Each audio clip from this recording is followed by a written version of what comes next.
มายังมายังสบายดีวันนี้มากินตำมะฮุ่งกันเด้อตำมะฮุ่งกับปลาเผาก็เลยง่ายมาก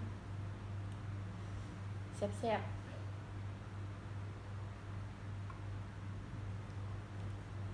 ลงมือ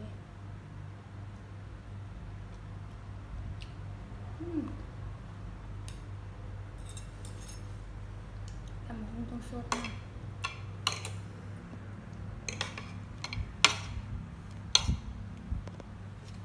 สดเผ็ด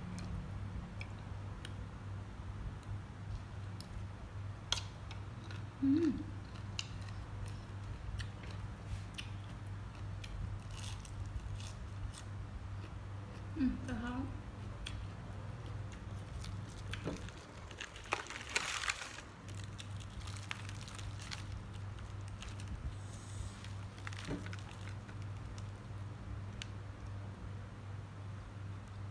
แซ่บ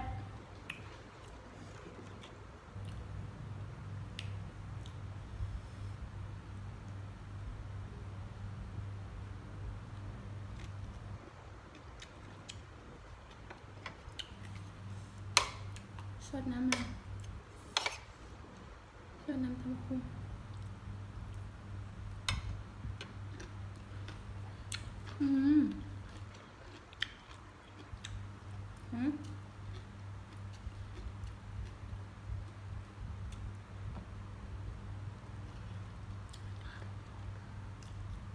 มาเด้อพี่น้องเอ้ยกินตำมะฮุ่ง